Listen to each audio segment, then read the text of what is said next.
이 새벽을 주님과 3부 돌아왔습니다. 크리스천 헤럴드는 신문을 시작으로 라디오, 이제는 공중파 채널인 18.10을 통해 텔레비전으로도 함께 하실 수 있습니다. 이 시간에 방송되는 모든 목사님들의 설교를 인터넷 웹사이트 aktv1810.com을 통해 다시 들으실 수 있습니다. 하루를 귀한 말씀과 찬양으로 함께 하시는 시간 되시기 바랍니다.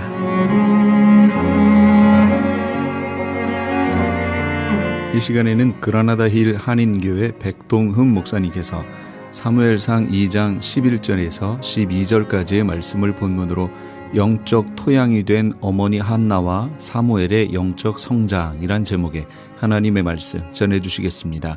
많은 은혜 받으시기 바랍니다. 예, 오늘 말씀의 제목은 영적 토양이 된 어머니 한나와 사무엘의 영적 성장이라고 하는 제목을 가지고 말씀을 들으도록 하겠습니다. 여러분, 우리 인생의 배후에서 나의 영적 토양을 만들어주는 사람이 있다는 것은 엄청난 축복입니다. 누군가 나의 배후에서 영적 환경을 만들어주고, 누군가 나의 배후에서 영적인 토양을 다듬어주고, 그리고 나의 배후에서 섬겨주고 품어주고 특별히 기도해주는 사람이 있다는 것은 엄청난 축복이며 특권일 수가 있습니다. 오늘 사무엘이 위대한 영성의 소유자요, 그 시대의 지도자로 드러날 수 있었던 배경에는 누군가가 그 배후에서 영적 토양을 만들어준 절대적인 배우자가 있음을 믿게 되시기를 바랍니다. 여러분, 그 사람이 누군 줄 아십니까? 바로 어머니였던 한나였습니다. 엄마 한나는 사무엘을 태어나기 전부터 기도 속에서 하나님께로부터 허락받은 생명이었던 것이었습니다. 그의 대적자 분인나가 10자녀를 얻을 때까지 자식 하나 얻지 못하여 얼마나 수치스럽고 고통을 받았는지 이루 말할 수가 없습니다. 분인나가 10자녀를 얻을 때까지라고 한다면 적어도 10년의 세월은 훨씬 넘었을 것입니다. 15년의 세월이 걸렸는지 모릅니다. 그 기간에 얼마나 아프고 힘이 들고 격동을 당하고 수치와 조롱을 당했을까요? 한나 자신도 사무엘 1장 15절에 보니까는 자신을 슬픈 여자라고 했고 16절은 원통함과 격동됨이 많은 여자라고 했습니다. 오죽했으면 소원까지 했을까요? 1장 12절에 보게 되면 아들을 주시면 그의 평생을 하나님께 드리겠다고 말을 했을까요? 소원할 정도라고 한다면 얼마나 기도를 했을까요? 엄청난 기도를 한 것이 한나의 모습이었던 것이었습니다. 제가 이 설교를 준비하면서도 참 설교의 한계성, 언어의 한계성을 느낄 수밖에 없었던 것은 한나가 그때 당했던 그 아픔과 고통, 그 눈물과 마음의 원통함의 소원을 그대로 전해줄 수 있다면 얼마나 마음속에 이것이 실제로 와닿을 수 있을까요? 이런 고통의 과정을 설교로 이루 말할 수가 없습니다.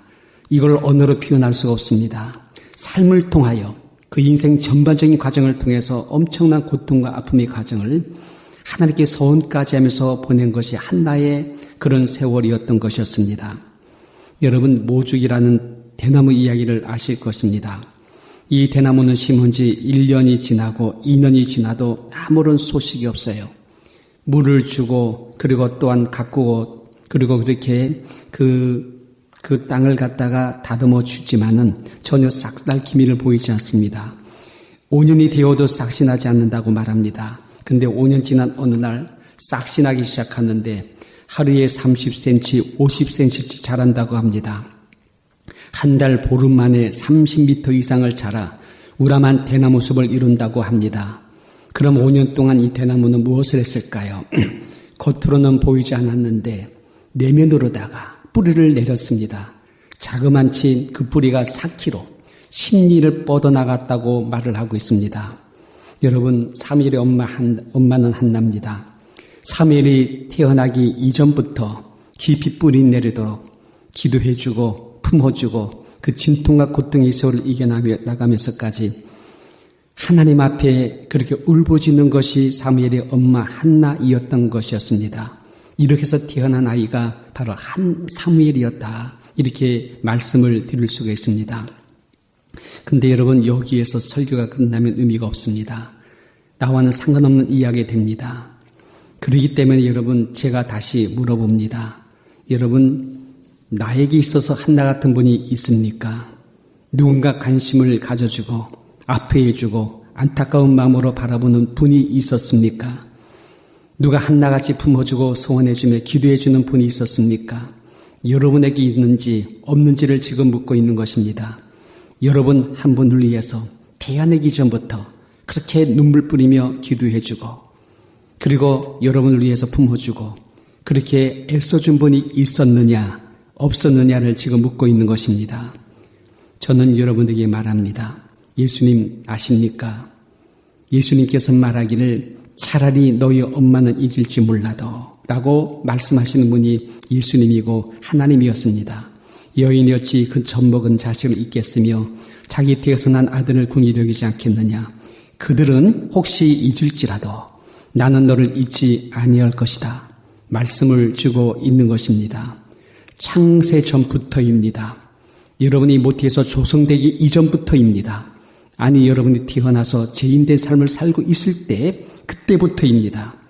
우리가 거듭나기도 전에 우리를 위해서 친히 독생자를 보내주셨고 그 아들 예수 그리스도를 통해서 우리를 대신 친히 담당함으로 우리의 모든 죄를 속하기 원하여 친히 몸을 버리고 피를 흘리면서까지 저주의 십자가를 지시고 죽음과 지옥의 승부를 당하시는 데까지 그렇게 사랑하여 주신 분이 누구인 줄 아십니까? 바로 예수님이신 것입니다. 우리는 찬양을 즐겨 부릅니다. 누군가 널 위하여 누군가 기도하네. 네가 홀로 외로워서 마음이 무너질 때 누군가 너 위에 기도하네.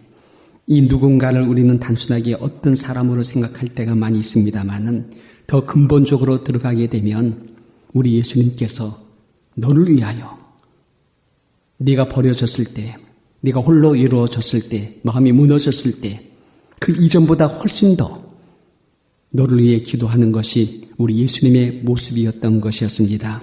창세 전부터입니다. 우리가 죄인 되었을 때부터입니다.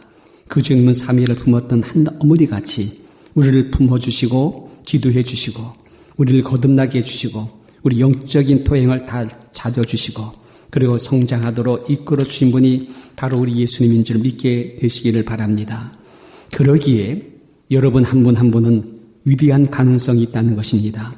3일의 영성 이만큼이나 더 위대한 사람으로 남을 수 있는 것은 여러분 배후에서 한나가 사무를 위해서 기도한 것만큼이나 우리 예수님은 그보다 훨씬 더 크게 더 위대하게 더 권세를 갖고 우리를 기도해 주었기 때문에 그러한 영성의 사람이 되고도 남을 줄 믿는다는 것입니다. 이제 여러분 3일의 영적 성장에 대해서 말씀을 드리도록 하겠습니다. 오늘 본문을 통해 몇 가지 교훈을 알려드립니다. 첫째는 두 가지의 흐름이 있다는 것입니다. 성경은 우리에게 두 가지 흐름을 보여주고 있습니다. 쉽게 말씀하면 영의 흐름과 육의 흐름을 보여주고 있습니다. 하나의 이름은 축복과 번영으로 가는 생명과 평강으로 가는 흐름이고 하나의 이름은 망함과 죽음으로 가는 파멸의 흐름이 있습니다. 성경은 마음을 잘 지키라고 했고 생각의 관리를 잘 해야 된다고 했습니다. 복 있는 사람은 악인의 길을 쫓지 않는다고 했습니다. 여러분 악인의 길이라는 것은 생각에서부터 나오는 것입니다. 깨는 생각이에요. 생각의 흐름이 복으로 가는 흐름이 있고 아니면 망함으로 가는 흐름이 있다는 것을 우리는 성경을 통해서 알려주고 있다는 것입니다. 오늘 망함으로 가는 흐름이 무엇인가를 보여주고 있습니다. 사무엘상 1장 3절입니다. 엘리의 두 아들 홈니와 비느하스가 여호와 제사장으로 거기 있었더라라는 말씀이 있습니다. 그리고 나서 사무엘상 2장 12절에는 엘리의 두 아들은 불량자라 여호와를 알지 아니하였더라라고 말씀하고 있습니다. 제사장으로서 거기 있었는데 이 두 아들은 여호와를 알지 아니했대요. 알지 아니하였더라라고 한 것은 알려고 애를 쓰지 않았다는 것입니다. 분명히 성도인데 직분자인데 제사장인데 그 하나님을 알려고 애를 쓰지 아니한 사람이었다라고 말씀하고 있습니다.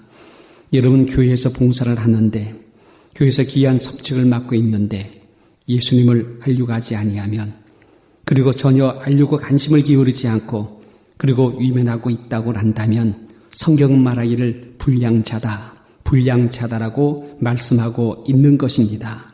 분명히 교회에서 이렇게 귀한 봉직을 하고 있는데 말씀 한 톤을 보려고 하지 않습니다. 기도가 전혀 없습니다. 하나님에 대한 사모함도 앙망함도 그리고 경외함도 없습니다. 이런 모습이 지금 홈리와 비느하스의 모습이 되는 것입니다. 그러기에 여러분 흐름을 보시기 바랍니다. 이 흐름이 나의 흐름도 같지 않는지를 살펴보게 되시기를 바랍니다. 2장 13절에 보니까는 그 제사장들이 홈리와 비느하스입니다.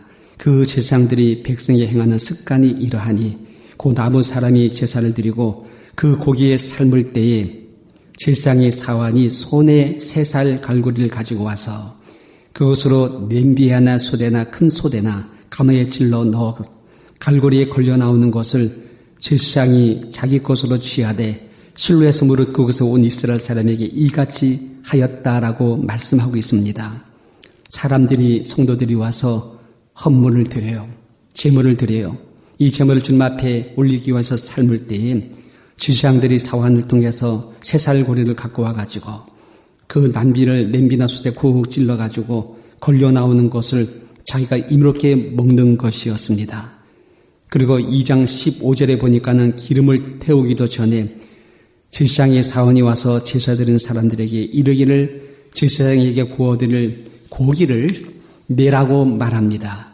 그가 삶은 고기를 원치 아니하건 날 것을 달라고 이야기합니다. 사람들이 그렇게 하면 안 된다. 반드시 기름을 태우니에 네가 원하는 대로 취하라고 하면 그가 말하기를 아니라 지금 내라. 그렇지 않으면 내가 억지로 뺏겠다고 말합니다. 갈고리 갖고 와서 제물을 임의롭게 취하더니 나중에는 생고기를 달라는 것입니다. 생고기를 달라는 것입니다. 구워 먹겠다는 것입니다. 이 구워 먹으려고 한다면은 조선갈비라든가 아니면 식도락 같은데 구이 전문 교사 가서 먹을지 왜 이렇게 교회에 있는 제물을 가지고 그렇게 하는지 모르겠습니다. 이렇게 하면 안 된다고 하니까 빼앗아라도 가겠다는 것이 저들의 모습이었습니다. 여러분, 하나님을 알지 못하기 때문에 말씀의 원리를 알지 못하기 때문에 임의롭게 하는 이 모습을 보는 거예요. 그리고 이것이 얼마나 무서운 것인지를 그들은 모른다는 것입니다. 저는 개인적으로 저희 아내에게 감사한 것이 있습니다. 돈에 대해서는 1센트도 정확합니다. 사람과의 관리 관계 속에서 돈을 갖다가 어떻게 거래하다 보게 되면 여러분 정확하게 분명하게 그 돈을 정리해가지고 더도 말고 덜도 말고 정확하게 이렇게 해서 그걸 갚고 팔고 하는 이 모습을 볼 수 있습니다. 그런데 여러분 이것 하나님에 대한 것도 1센트도 정확하게 계산하는 이 모습을 보았습니다. 얼마 전에 제게 말합니다. 하나님 것을 임의롭게 사용하는 것이 얼마나 무서운 것인지 우리는 알아야 된다. 그러기에 여러분 우리의 자녀들의 앞날을 위해서도 걸림돌이 되지 않도록 강조한 것이 저의 아내의 모습이었습니다. 저는 그것을 굉장히 고마워했습니다. 여러분 흐름입니다. 임의롭게 생각하고 하나님께서 드려진 것을 임의롭게 사용하다 보면 그것이 여러분 미래의 막힌담이 되고 그것이 하나님 앞에서 무서운 범죄로 드러날 수 있다는 사실을 성경은 말씀해 주고 있습니다. 지금 홈리와 비느하스의 흐름을 지금 보여주고 있습니다. 명백히 유의 흐름을 따라가고 있는 이 모습이었습니다. 그리고 한 걸음 더 나가 보시기 바랍니다. 2장 21절에 보니까는 엘리가 매우 늙었더니 그 아들들이 온 이스라엘 행한 모든 일과 그 행한 모든 일에 대해서 이것 외에도 많은 비리와 편법들과 그리고 또한 이렇게 범죄하는 일이 있었다는 것입니다. 그리고 한 걸음 더 나가서 회막문에서 수종되는 여인과 동침하였다는 소리를 들었다라고 말합니다. 그 아버지가 어린 제사장들 두 아들이 회막문에서 수종되는 여인과 함께 성도와 함께 평신도 여평신도들과 함께 동침하였다는 소식을 들었다라는 이 말씀을 하고 있습니다. 여러분 동침했다는 것이 뭡니까? 현대말로 하면 성추행입니다. 성폭행이라도 합니다. 이것이 바로 흐름이라는 것입니다. 조금씩 흐름이 흘러갑니다. 강팍으로 흘러갑니다. 작은 악행이 조금씩 흘러갑니다. 이것이 더 큰 악행으로 흘러갑니다. 이 흐름의 끝은 망함으로 가고 있는 것입니다. 이걸 성경은 말씀을 통해서 하나하나 점점 악화되고 있는 이 모습을 보여줍니다. 그리고 마침내 이 흐름의 끝자락은 무엇입니까? 사무엘상 4장 11절에 보니까는 이 두 사람이 정댕터에 가서 동시에 죽음으로 가는 이 모습을 보여주고 있는 것입니다. 흐름입니다. 그리고 여러분 두 번째는요, 교훈을 멸시하지 말라는 것입니다. 2장 17절에 보게 되면 소년들의 죄가 여호와 앞에 심히 금은 그들이 여호와의 제사를 멸시함이었다라고 말씀하고 있습니다. 2장 30절에 가서 보게 되면 이제 나 여호와가 말한다. 결단코 그렇게 아니하리라. 나를 존중히 여기는 자는 내가 존중히 여기고 나를 경멸히 여기는 자는 멸시할 것이다 라는 이 말씀이 있습니다.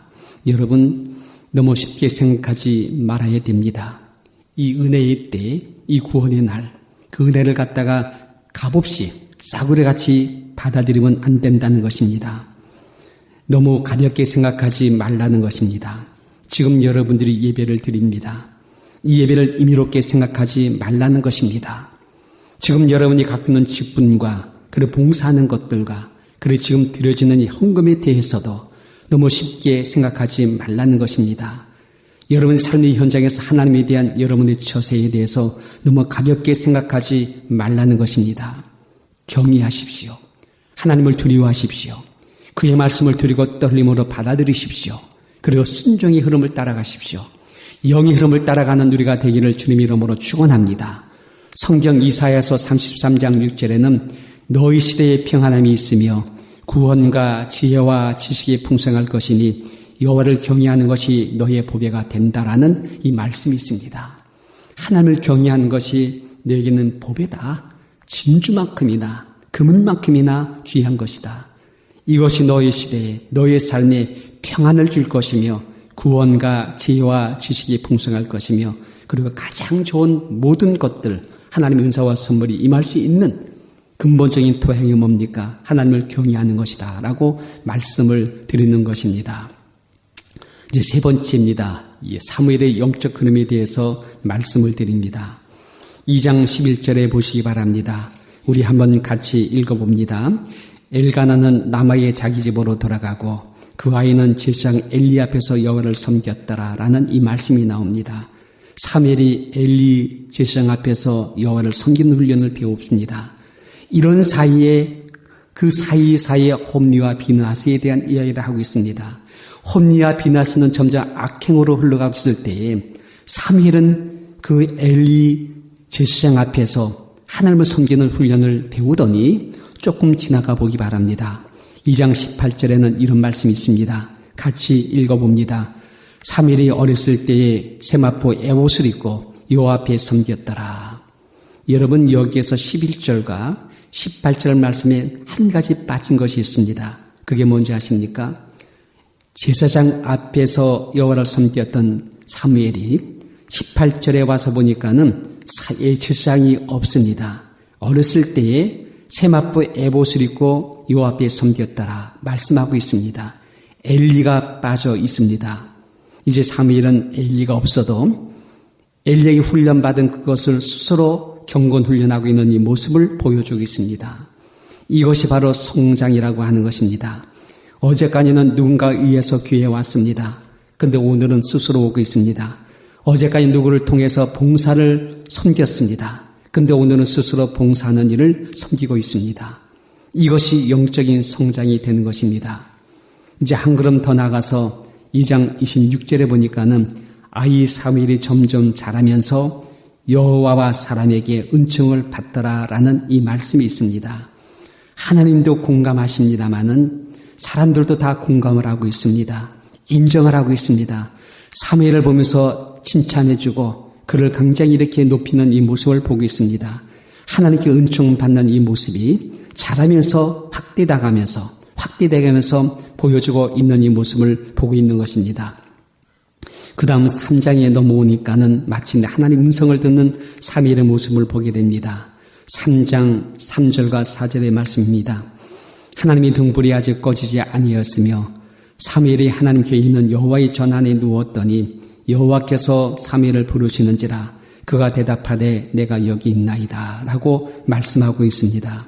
여러분, 사무엘이 지금 영적 성장이 또리방하게 아름답게 잘 정립되면서 성장하고 있었습니다. 그 영은 맑았습니다. 그 영이 맑게 깊어지고 있습니다. 말씀을 받는 대로 그의 삶 속에서 인품화되는 것이 사무엘의 모습이었습니다. 여호와를 깊이 알고 있습니다. 알고자 애를 썼고 애를 쓴 것만큼 하나님을 그에게 보여주었습니다. 그리고 마침내 말씀이 그 안에서 솟구쳐 나오기 시작한 것입니다. 그에게 말씀이 들려지기 시작한 것입니다. 이것이 흐름이에요. 이것이 흐름이에요.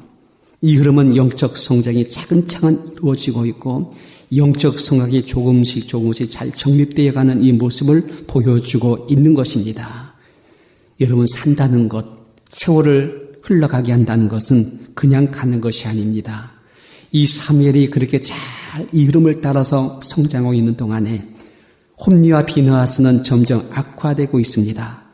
사무엘은 아침 햇살같이 떠오르고 있는 반면에 홈리는 지는 해같이 점점 서양으로 길어지고 있습니다. 사무엘은 미래에 대한 대안으로 떠오르고 있는 반면에 홈리와 비느하스는 사망의 골짜기로 빠져들고 있었던 것이었습니다. 이것이 흐름인 것입니다. 지금 내 존재가 덩그러니 거기 있는 것이 아닙니다. 어떤 흐름을 타고 있는가? 나는 지금 사무엘 흐름을 타고서 성장하며 미래의 밝은 희망을 향하여 가고 있는가? 아니면 홈리와 비느하스 같이 점점 폐역으로 가고 있는가? 이걸 볼 줄 알아야 된다는 것입니다. 이제 말씀을 마칩니다. 때로는 던진 것 같아도 굉장히 응답이 없는 것 같아도 대나무 모죽같이 깊이 뿌리는 영성이 있습니다. 겉으로는 위모가 드러나지 않아요. 위소해요. 작아요. 근데 그런 가운데 깊이 영성이 뿌리내는 사람이 있던 것입니다. 그리고 지금 나는 홀로입니다. 나는 아무것도 없습니다. 이미 나는 늦었다라고 생각합니다. 나는 너무 약하다고 생각합니다. 미래에 대한 기대할 바도 없다고 말합니다. 나의 환경은 벌 볼 일 없다고 생각합니다.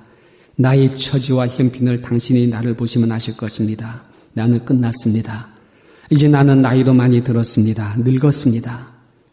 그리고 내게는 한나 같은 사무엘에 있어서의 한나 같은 그런 분도 없습니다. 이렇게 말을 할런지 모릅니다. 근데 여러분, 주님은 말합니다. 그게 무슨 말이냐? 내가 있는데 내가 너희를 위해서 이렇게 엄청난 사랑을 쏟아부었는데 내 피를 주고 내 몸을 주고 너를 위해서 모든 지옥의 쓴 잔을 내가 마시고 차라리 죽음까지 내가 들어가면서 너를 살려냈는데 내가 너의 주인인데 내가 너의 구주인데 내가 너의 하나님이다.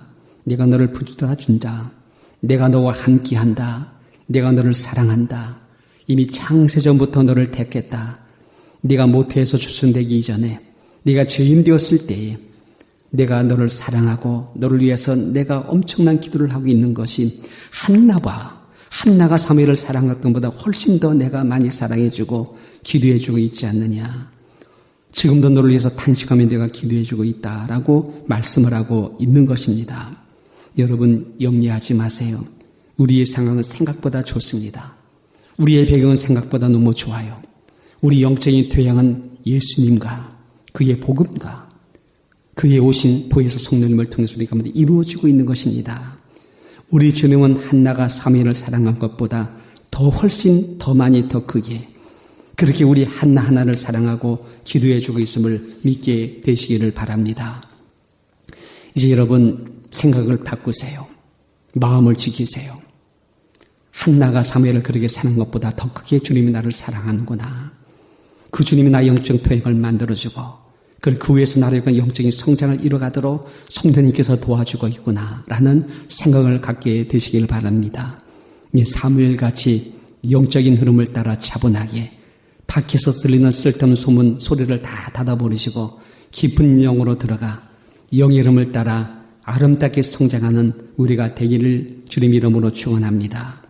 사무엘같이 여러분 아름다운 사람으로 아름다운 영성의 사람으로 차근차근하게 잘 정립하면서 승리하는 삶을 성장하는 삶으로 살아가기를 주님 이름으로 축원드립니다.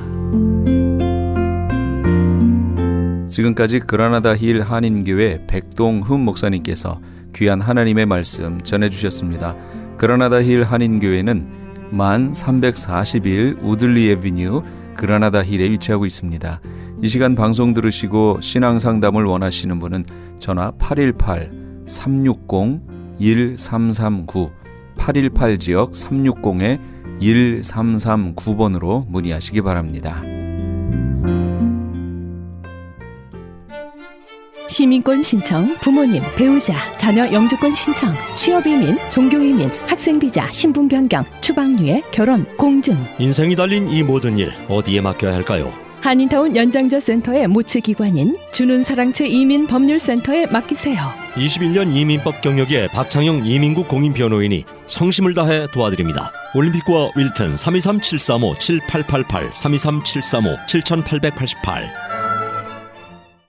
아니 당신 미장원 다녀왔어? 헤어스타일이 확 바뀌었네. 홈쇼핑월드 차홍 고데기로 마술을 부렸지. 홈쇼핑월드 차홍 고데기. 차홍 허니앤비 샴푸로 머리 감으면서 차홍 헤어두피 마사지를 쓰면 머릿결이 너무너무 부드러워지고 한 움큼씩 빠지던 머리카락도 눈에 띄게 덜 빠져. 차홍 고데기 너무 좋아. 그럼 그 웨이브 머리도 당연하죠. 3, 4분이면 이렇게 풍성한 웨이브 머리를 만들 수 있다고요. 너무 이쁘다. 어디서 샀어? 홈쇼핑월드. 가격 만족, 품질 만족, 행복한 쇼핑. 팔가와 웨스턴 홈쇼핑 월드.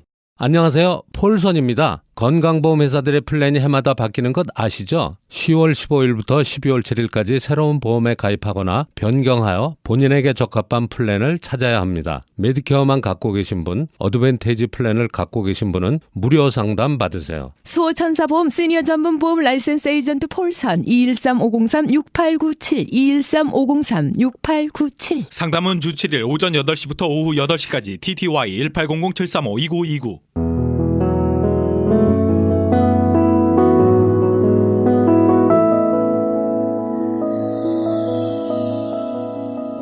지금 여러분께서는 AM 1650과 인터넷을 통해 미 전역과 전 세계로 방송되는 크리스천 헤럴드의 이 새벽을 주님과 3부 함께하고 계십니다.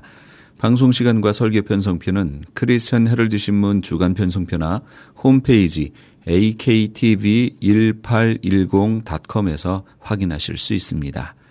계속해서 이 시간에는 나성 서부교회 서건호 목사님께서 예레미야 애가 3장 19절에서 26절까지의 말씀을 본문으로 소망은 하나님께 있습니다 라는 제목의 하나님의 말씀 전해주시겠습니다. 많은 은혜 받으시기 바랍니다. 여러분, 다른 사람이 매를 맞고 있으면 우리는 그걸 보며 동정을 합니다. 아이고 누가 좀 말렸으면 좋겠네. 아이고 좀 누가 말렸으면 좋겠네. 그러다가 마는 것입니다. 그런데 내 자녀가 매를 맞고 있으면 어떡합니까? 모든 것 하는 것 내려놓고 달려가서 그 사람을 가로막습니다. 구해내지 않습니까? 왜요? 내 자식이니까 그래요.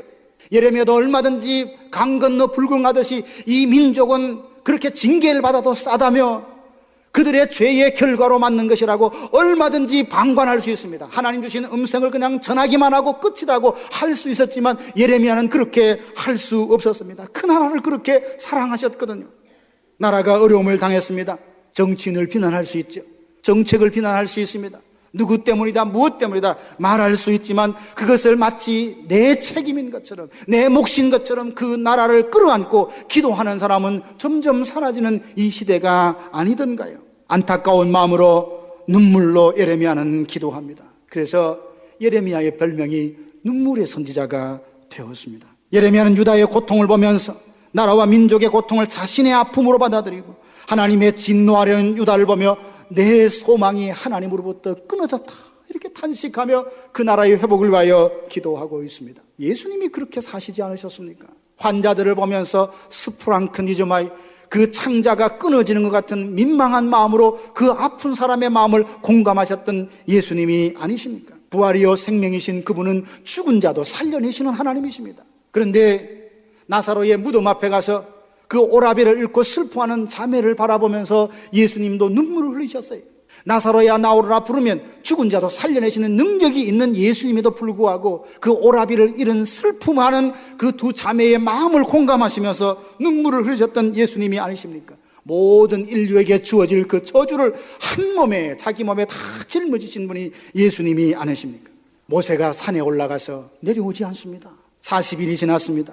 산 아래는 우리를 인도할 신을 만들라고 아우성입니다. 아론은 백성들에게 금부치를 모아서 금송아지를 만들었습니다. 산에서 내려와 보니까 기가 막힙니다. 하나님이 모세에게 말씀하십니다.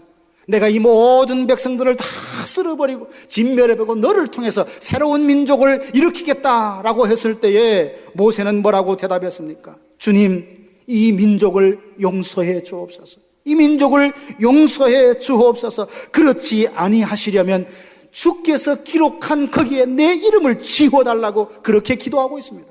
정말 이럴 필요까지 있을까? 이렇게 완악하고 이렇게 하나님의 말씀에 순종하지 않고 때마다 상황마다 원망하고 불평하는 이들을 굳이 살려낼 필요가 뭐 있는가? 그래, 옳거니 제때가 왔구나. 그냥 다 쓸어버려도 침묵해버리고 자기를 통하여 새로운 민족을 얼마든지 일으킬 수 있었음에도 불구하고 모세는 그렇게 하지 않았어요. 주님, 그 태발을 용서해달라며 그리하지 아니하시려면 주께서 기록하신 책에서 내 이름을 지워버리라. 이게 믿음입니다. 이게 나라 사랑이에요. 이게 예수 믿는 사람이 곤란중을 당한, 어려움을 당한 나라를 향한 바로 정당한 올바른 자세가 아니겠습니까? 느헤미야는 예루살렘을 얼마나 사랑했는지 모릅니다. 동생 하나니가 예루살렘에서 왔다는 소식을 듣고 만나자마자 제일 먼저 물었던 게 뭡니까? 예루살렘에 안 보였어요. 그러니까 성문은 불에 타고 그을러진 채로 버려두고 성벽은 다 무너졌다고 이야기합니다. 얼마나 마음이 아픈지, 그게 뉴스거리로 들었으면 아이고 이제 궁금했는데 알았다라고 그 이야기를 듣고 앉아서 수일 동안 슬퍼하며 울며 금식했습니다. 왕이 그 얼굴을 보는데 얼굴에 병색이 짙을 만큼 금식하면서 그렇게 하나님께 기도합니다. 뭐라고 기도합니까? 하나님, 나와 나의 아비집이 범죄하여 이 나라가 이렇게 되었습니다. 총을 보내사 그 무너진 성을 다시금 중건하게 하옵소서. 이게 바로 건강하고 신실한 그리스도인이 나라에 대해서 가져야 될 마음이 아니겠습니까? 지금 한국에서 일어난 일들을 듣고 보면서 참으로 안타깝습니다. 나단이 다윗을 찾아가서 책망할 때 생각을 여러분 하시지 않습니까? 그렇게 하듯 교회가 진리의 말씀을 옳게 분별하여 선포해야 합니다. 무엇보다 나라와 세상이 그 지경이 되었다면 그리스도인들의 책임은 없는 걸까요? 예수님이 우리 보고 뭐라 하셨습니까? 너희는 세상의 빛이다, 세상의 소금이라 하시고 이 세상에 심어주셨습니다. 우리가 과연 제대로 살았는데 세상이 이 모양일까요? 이 땅에 그리스도인들이, 믿음에 신실한 사람들, 아니 그리스도의 어떤 사명을 맡은 목회자들이, 영적 지도자들이 제대로 했다면, 저를 포함해서 모든 하나님의 사람들이 제대로 살았다면 이 민족과 나라가 이런 일이 과연 초래가 되었을까요? 그러므로 그 사실을 알고 비판하기 전에, 비난하기 전에 울어야 합니다. 하나님, 내가 잘못 살았어요. 내가 잘못 믿었어요. 내가 그 나라를 사랑하지 못하고 방관했어요. 우리가 통곡해야 되지 않겠습니까? 교회는 더 용감하게 증언했어야 했습니다. 그렇게 살면 망한다고, 그렇게 살면 안 된다고 담대하게 말했어야 됐습니다. 얼마나 많은 목회자들이 청와대나 중요한 자리에 앉아서 아첨하듯 그렇게 권력에 편붙어서 하는 말들이 우리가 얼마나 많이 보고 있습니까? 더 진실하게 기도했어야 됩니다. 더 즐겁게 믿었어야 됩니다. 더 뜨겁게 나라를 사랑하며 그들을 사랑하며 가슴에 안고 기도했어야 합니다. 그럼에도 불구하고 우리는 내 기도, 내 삶, 내 삶이 바빴습니다. 그러다 보니까 나라는 점점 무너지고 영적인 모든 질서가 회피하는 지금의 현실이 다가오지 않았습니까? 사랑하는 성도 여러분, 아파하는 사람과 마음을 공감하고 나눈다는 것이 진실한 사랑이 아닙니까? 예레미야는 고통당하는 유다를 보면서 정죄하고 비판하기보다 그들을 위하여 울었습니다. 그들을 가슴에 품고 울었습니다. 우리에게도 이런 자세가 필요합니다.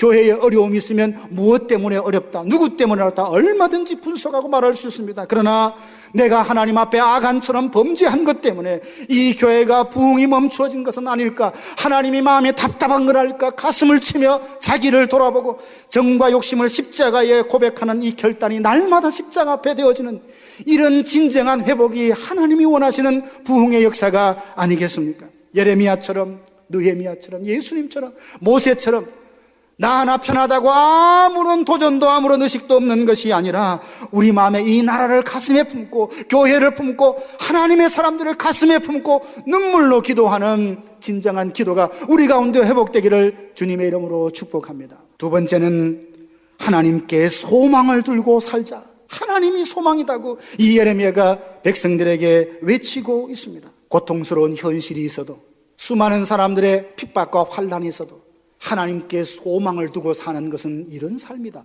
우리가 이 세상 앞에 보여야 할 사람이 아니던가요? 이스라엘 백성들은 어디에 소망을 품고 살았습니까? 안타깝게도 소망은 가졌지만 그들은 헛된 일에 엉뚱한 것에 소망을 두고 살았습니다. 예레미야 예가 4장 17절 보면 우리가 헛되이 도움을 바람으로 우리의 눈이 상하며 우리를 구원하지 못할 나라를 바라보고 바라보았도다. 유다 백성들에겐 소망이 없었던 게 아니에요. 그들은 소망이 있었습니다. 그런데 자기에게 구원을 줄 대상을 소망한 게 아니었어요. 그들은 헛된 소망을 가졌습니다. 구원할 수 없는 나라를 찾아갔습니다. 구원할 수 없는 대상을 향하여 절을 하고 제물을 바쳤습니다. 배부르게 못할 것을 위하여 수고하고 양식 아닌 것을 위하여 은을 달아주는 어리석은 행동을 했었습니다. 여러분, 절벽에서 떨어지려고 하는데 밧줄을 붙들었어요. 그렇게 강하게 붙들었는데 그 사람이 절벽 안으로 뚝 떨어졌다면 그가 밧줄을 어설프게 붙든 게 문제가 아닙니다. 그 붙든 밧줄이 썩은 동아줄이었기 때문에 문제죠. 우리는 나름대로 소망이 있어요. 자식에게 소망을 걸고 돈에 소망을 걸고 자기의 건강에 소망을 걸고 인맥에 소망을 걸고 자기의 경험과 모든 것에 소망을 걸고 사지만 그 소망은 바로 썩어버진 동아줄과 같아서 언젠가 그것만 믿으면 뚝 낭떠러지에 떨어질 수밖에 없다는 겁니다. 유다 백성들이 뭘 소망했습니까? 바알에게 소망을 두었어요. 하나님만 믿은 것이 아니라 그 땅에 농사를 지으며 살아야 되는데 살고 있는 사람들이 말합니다. 바알을 섬겨야 그 바알이 비를 준대. 그렇게 하며 그들은 바알을 섬겼습니다. 뿐만 아닙니다. 요시야 왕을 소망으로 삼았습니다. 요시야는 나이가 8살 어린 나이에 임금이 되었습니다. 16살 때 개혁을 하는 걸 보니까 참 믿음의 본이 되는 참 귀한 사람이었습니다. 선줄로 생각되면 넘어질까 조심하라 라는 말씀처럼 그는 개혁을 단행해 놓고 마음에 방심이 왔는지 그만 전쟁에 참여했다가 전사를 하고 맙니다. 결국 유다 백성들이 얼마나 실망하고 낙심에 빠졌는지 그 이후로 다시는 신앙에 만회할 수 없는 지경까지 떨어지고 말았습니다. 그리고 유다 백성들은 무엇에 소망을 가졌느냐? 잘못된 신학에 그렇게 소망을 가졌습니다. 당시에 시온 신학이라고 하나님이 선택하신 사람, 하나님이 부름받은 선민은 결코 망하지 않는다. 어떻게 살아도 상관이 없이 우리는 망하지 않는다라고 하는 맹목적인 이 신앙을 가진 사람이 있었습니다. 모세의 언약에는 여러분 조건이 있는 것 아시죠? 오해하지 마십시오. 그 조건이라는 것은 이스라엘 백성들에게 주시겠다는 그 축복은 그리하면에 올립니다. 이렇게 해라. 하나님이 명령을 하실 때 명령을 지키라. 그리하면 내가 너에게 들어가도 나가도 복을 주리라. 제가 축복 기도할 때 하나님 우리 성도들 들어가도 나가도 복이 되게 하시고 그렇게 성경에 나오는 구절들로 축복합니다. 실제로 그 축복이 우리에게 임하기 위해서는 우리가 하나님의 말씀대로 살아야 됩니다. 하나님의 말씀에 제공된 특별한 복에 걸맞는 거룩한 삶이 있어야 되는데 이 많은 사람이 잘못된 신학에 괜찮아 우리는 대충 살아도 돼 엉뚱하게 살아도 괜찮아 우리는 하나님이 선택한 민족이기 때문에 망하지 않는다는 이 생각 때문에 그들은 회개하라는 예레미야의 말이 귀에 들어오지 않았습니다. 결국 그들은 들어야 할 말씀을 들은 사람이 아니라 듣고 싶은 말씀만 들었어요. 어쩌면 이 시대의 사람들도 마찬가지입니다. 지금도 하나님의 말씀이 선포되고 있지만 들어야 될 말씀은 다 지나칩니다. 왜? 부담이 되거든요. 싫어요. 그것을 지키기 위해서 너무 많은 걸 희생해야 돼요. 너무 많은 부담이 오니까 내가 쉽게 큰 부담 없이 이해하고 받아들일 수 있는 건 받는다면 우리의 영적 건강은 보장받을 수 없습니다. 그리고 유다 백성들은요 소망을 가졌던 게 뭐냐 하면 종교적인 열심이었습니다. 여러분 우리가 하나님을 믿는 이 신앙생활에 열심을 갖는 것 정말 중요합니다. 얼마나 귀한지 몰라요. 그런데 유다 사람들이 뭐냐 하면 요시야가 종교 개혁을 했는데 좀 한계가 있는 게 뭐냐면 성전 중심의 개혁이었어요. 그가 예루살렘 성전을 단장하고 수리하고 그런 것은 너무너무 잘했던 일입니다. 칭찬받을 만해요. 그런데요 요시야는 지나치게 성전 제사에만 몰두했어요. 지방에 있는 성소들을 다 폐지시키고 거기 있는 제사장들을 예루살렘으로 다 모아놨습니다. 그들에게 국고를 드리며 이렇게 보조를 하다 보니까 많은 제사장들이 제사를 나누는데 할 일이 없는 거예요. 그들은 모여서 늘 제사를 어떻게 하면 잘 드릴까 이것만 연구했는데요. 그럴 때마다 논의가 끝날 때마다 제사는 점점 장엄하고 화려하고 웅장해집니다. 제사하는 방법은 아주 탁월해지지만 거기에 맹점이 있었던 겁니다. 유다의 백성들, 그들의 마음 가운데는 이렇게 멋지게 제사했으면 우리는 삶을 어떻게 살아도 하나님이 다 용서하신다고 생각했습니다. 교회 밖에서 어떻게 살든지 상관없이 예배드리는 그 시간에 교회에 갔다만 오면 나는 상관없어, 이것과 동일한 것입니다. 여러분, 과연 그렇습니까? 그들에게는 종교의식은 있었지만 결국 하나님이 정말 원하시는 삶은 없었던 것입니다. 제사하는 방식을 꼼꼼히 따지며 그것을 지키려고 하는 노력은 있었지만 이 땅에 거룩하고 성결하게 살려는 삶의 노력은 없었습니다. 이게 문제였던 거예요. 그래서 자기들은 제사를 드렸으니까 나는 괜찮다, 여기에 만족하고 살았습니다. 헛된 소망을 가졌더니 그들에게 돌아온 것은 무엇입니까? 고통이었어요. 고통.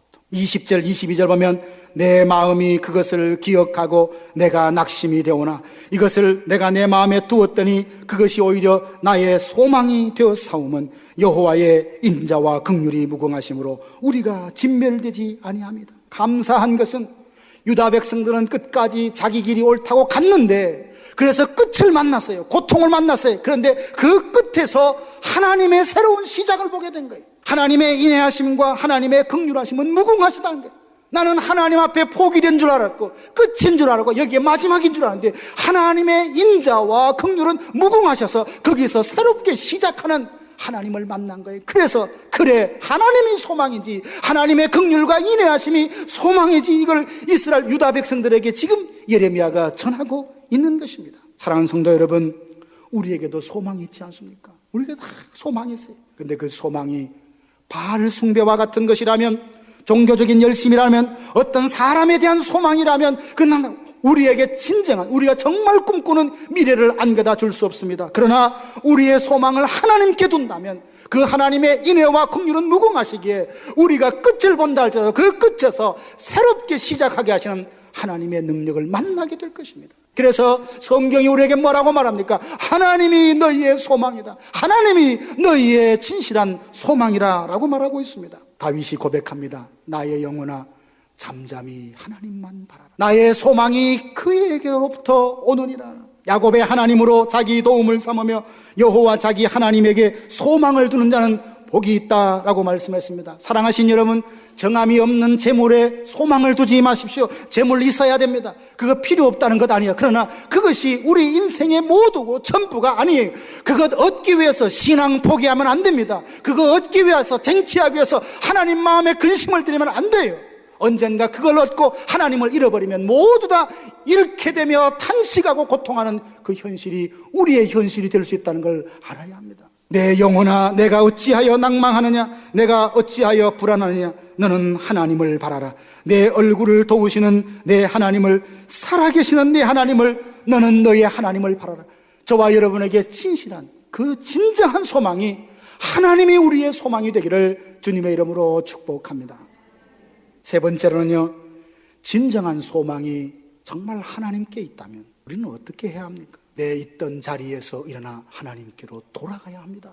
39절에서 41절 보면 살아있는 사람은 자기 죄들 때문에 벌을 받나니 어찌 원망하랴. 우리가 스스로 우리의 행위들을 조사하고 여호와께로 돌아가자. 우리의 마음과 손을 아울러 하늘에 계신 하나님께 들자. 손을 들고 하나님께로 돌아가자는 말은 회개하면서 기도하면서 하나님밖에 없어요. 하나님이 나의 소망입니다 고백하며 선포하며 그 하나님께로 돌아가라는 말입니다. 실제로 유다가 고통을 받게 된 이유에 대해서 예레미야 예가는 쭉 반복하여 설명합니다. 예레미야 예가 1장 5절에 보면 그의 죄가 많음으로 여호와께서 그를 곤고하게 하셨다고 했습니다. 4장 6절에 보면 내 딸 내 백성의 죄가 소돔과 고모라의 죄보다 더 무겁다, 더 심하고 중하다는 말이죠. 5장 16절 끝에 보면 그 면류관이 떨어졌다라고 말하면서 그것은 죄 때문이라고 탄식을 합니다. 축복을 받은 유다 백성들이 왜 이렇게 순금 같고 보배로운 그 사람이 그 토기장이의 손에 들려진 질 항아리처럼 그렇게 비천한 모습이 되었을까? 면류관이 왜 떨어졌고 왜 그런 곤고함을 당하게 됐을까? 죄 때문이라고 성경이 분명히 말하고 있습니다. 유다가 무슨 죄를 지었? 성경에는 크게 세 가지로 정리하고 있습니다. 그것은 바로 우상 숭배의 죄입니다. 유다의 가장 대표적인 우상은 바알이 아닙니까? 왜 그렇게 사람들이 바알 숭배에 목을 매는 것이고 왜 그렇게 바알 숭배에서 돌아서지 못하는 걸까요? 탐욕 때문에. 탐욕. 바알이 주는 게 뭐예요? 바알이 준다고 약속하는 거짓 약속이 뭡니까? 풍요로움이에요, 풍요로움. 여러분, 이 세상에 부여잡아서 부자 되게 해주겠다, 부유하게 해주겠다는 그 말에 귀가 쏠긋하지 않는 사람이 누가 있나요? 저도요. 잘 살게 해주겠다라면 귀가 쫑긋해요. 사람이니까요. 우리가 잘 살고자 하는 마음을 갖는 것, 그거 틀린 것 아닙니다. 잘못 아니에요. 그러나 어떻게 그 소망을 이루어가는 것은 참 중요한 부분입니다. 자신을 부유하게 할 수 있다면 믿음을 헌신짝처럼 버리면서 바알이라도 좋다고 머리를 숙이고 절을 하는 것은 우리를 구원하시기 위하여 아들까지 내어주신 하나님 앞에 너무나 죄송한 일이에요. 얼마 전에 설문조사를 봤는데 도대체 얼마의 돈을 주면 가족까지 형제까지 버릴 수 있느냐라고 했더니 그 많은 퍼센트에 200만 불만 주면 가족도 아내도 자식도 다 필요 없이 나 그거 찾겠다는 사람이 있어요. 여러분, 제게 200만 불이 있는데 여러분한테 준다면 그럴 수 있겠습니까? 참 기가 막히더라고요. 이 땅의 사람들의 그게 본심인 거예요. 사실은 아닌 것 같지만 물질적인 풍요를 누군가 제공해 준다면 그가 나의 하나님인 거예요. 자기가 원하는 것을 채워준다면 모든 것을 포기하고 따라갈 만큼 우리들 또한 물질의 유혹에 쉽게 넘어가지 않습니까? 저도 예외는 아니에요.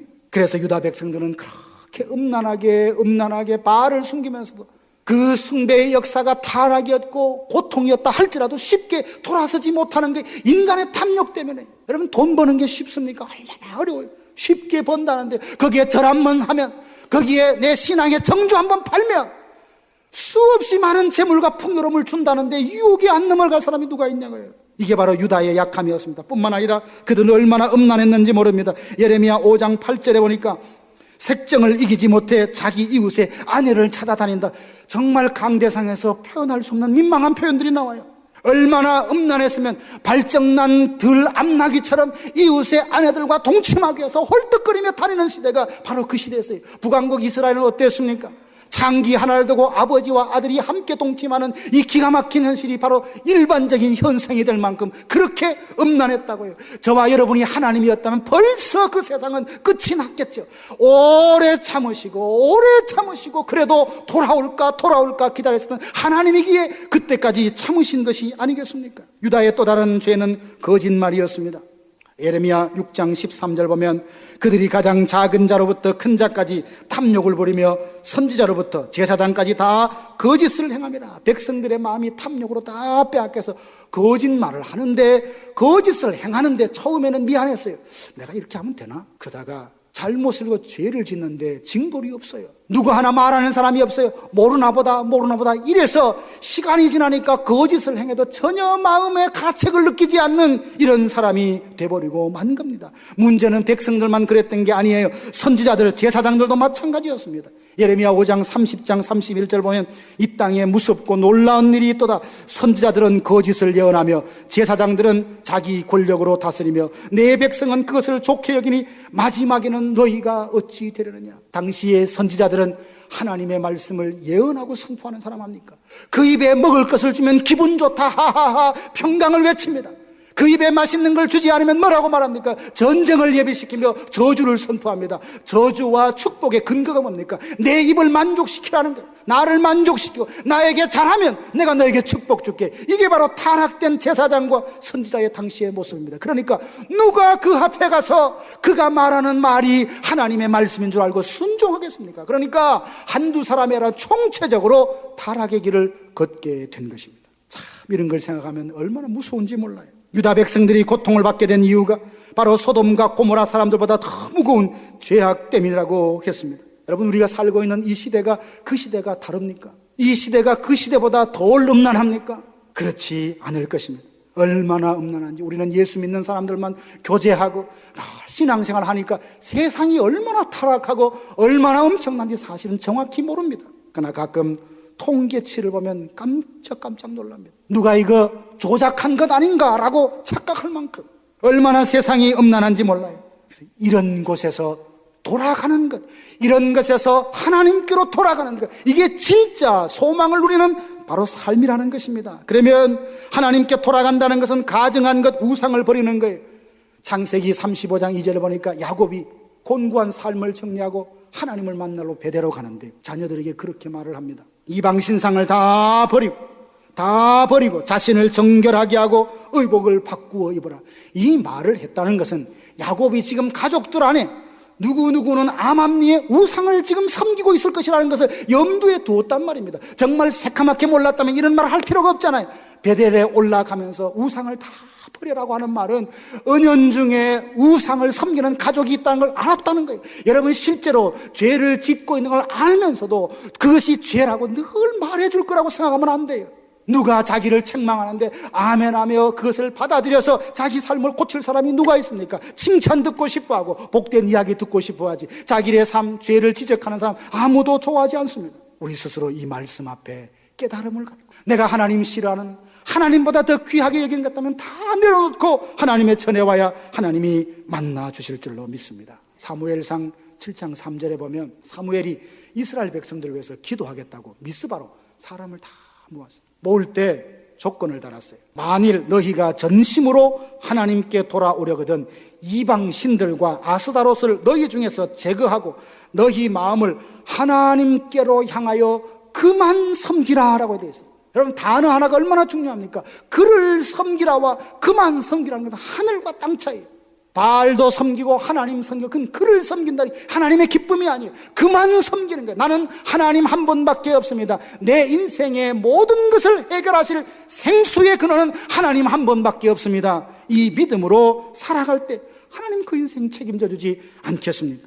하나님께로 돌아간다는 건 견고하여 흔들리지 않는 것을 말합니다. 우리가 정말 믿는 하나님을 어떤 분으로 알고 믿느냐는 우리 주변에 믿지 않는 사람이 잘 합니다. 나는 예수 믿어, 나는 어느 게 목사야 라고 이야기하지만 작은 일 하나 두려움이 내 마음에 오면 믿음으로 이거를 어떻게 해결을 못하고 쩔쩔매면 결국 우리의 믿음이 그 현상, 그 태도를 통하여 다 드러나는 것. 다른 사람은 지금 암으로 죽어가고 있는데도 괜찮다고 두려워하지 말라고 말하지만 정녕 자기에는 감기 하나 와도 죽을 것 같으면 바들바들 떨고 두려워한다면 이 어떤 이중적인 것 아닐까요? 세상이 이걸 보고 있다는 겁니다. 사랑하신 여러분, 우리가 하나님께로 돌아간다는 건 하나님 안에 굳게 서 있는 삶으로 그들에게 보여줘야 되지 않겠습니까?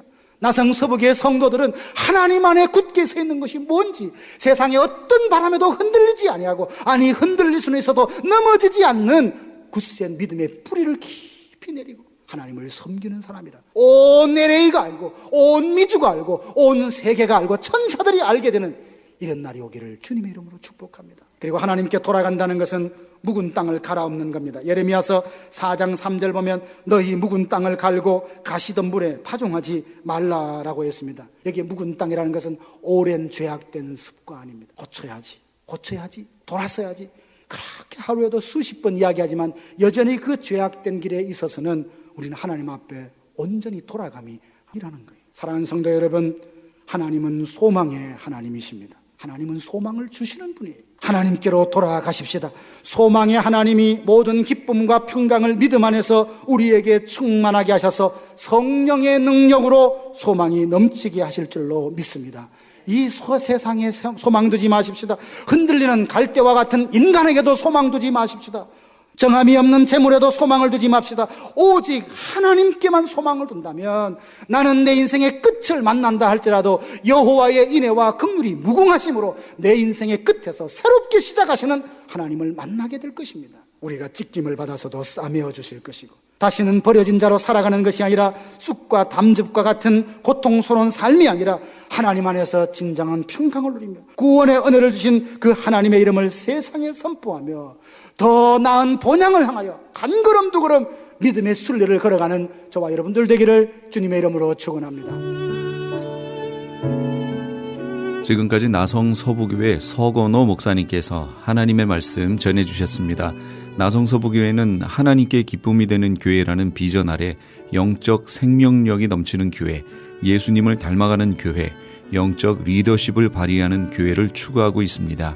이 시간 방송을 들으시고 신앙에 도움을 받기 원하시는 분들은 323-937-7323 323지역 939-7323번으로 문의하시거나 1218 사우스 페어팩스 애비뉴 로스앤젤레스에 위치한 나성 서부교회로 오시기 바랍니다.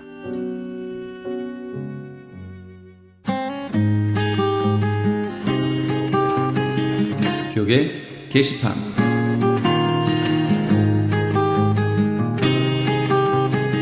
크리스천 헤럴드 신문사에서 아래와 같이 사원을 모집합니다. 모집 분야는 편집기자, 취재기자, 그리고 광고사원입니다. 크리스천 헤럴드에서 함께 일하기 원하시는 분은 전화 213-353-0777, 213지역 353-0777번으로 연락주시거나 이메일 press@christianherald.com으로 연락주시기 바랍니다. 목사 장로 부부 찬양단에서 제9회 정기연주를 합니다. 장소는 윌셔 연합감리교회이며 일시는 11월 13일 주일 저녁 6시입니다. 좀 더 자세한 사항은 전화 213-550-8778, 213지역 550-8778번으로 연락주시고 총무 백선영 목사님에게 문의하시기 바랍니다. 그레이스 미션 대학교에서 추수감사 초청의 밤을 개최합니다. 학교 탐방, 학교 인가 및 과정 소개, 정부 학자금 보조 소개, 학생 비자 소개, 온라인 입학 원서 접수 및 입학 관련 질문과 답변 등의 내용으로 이루어지는 이번 초청의 밤에는 특별 상품 추첨, 참여자에게는 기념품 및 입학금 면제, 그리고 추수감사, 터키 디너 및 음료가 제공됩니다. 장소는 은혜 한인교회 미라클 센터에 있는 그레이스 미션 대학 예배실이며 일시는 11월 22일 화요일 오후 7시입니다. 좀 더 자세한 사항은 전화 714-525-0088, 714지역 525-0088번으로 문의하시기 바랍니다. 크리스천 헤럴드에서 TV 채널 18.10 변경 기념 크리스천 헤럴드 AKTV배 목회자 친선 탁구 대회를 개최합니다. 경기 방식은 단식 토너먼트로 진행되며 시상은 1등부터 3등까지 상금과 상품이 주어집니다.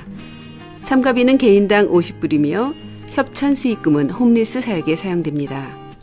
좀 더 자세한 사항을 알기 원하시는 분은 전화 213-353-0777, 213지역 353-0777번으로 연락주시거나 크리스천 헤럴드 홈페이지를 참고하시기 바랍니다.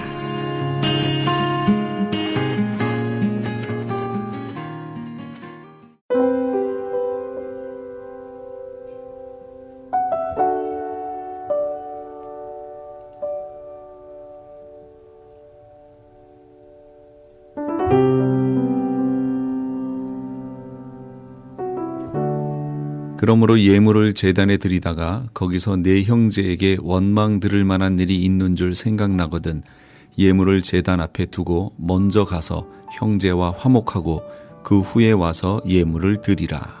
마태복음 5장 23절에서 24절까지의 말씀입니다.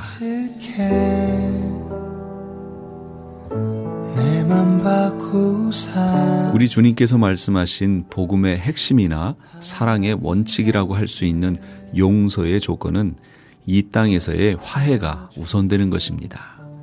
우리가 잘못을 범한 후에 우리의 죄를 용서받기 위해서는 먼저 이 땅 위에서 나와 관계된 모두를 향한 용서의 베풀미 선행돼야 그제야 하나님 나라의 용서가 내게 효력을 발생하게 됩니다.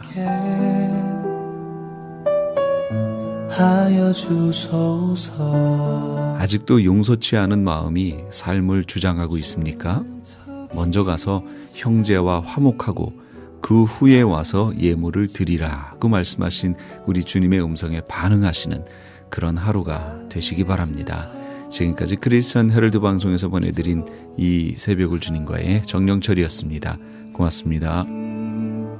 항상 진실케 내 맘 바꾸사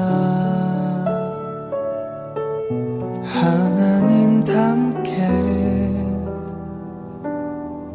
하여 주소서.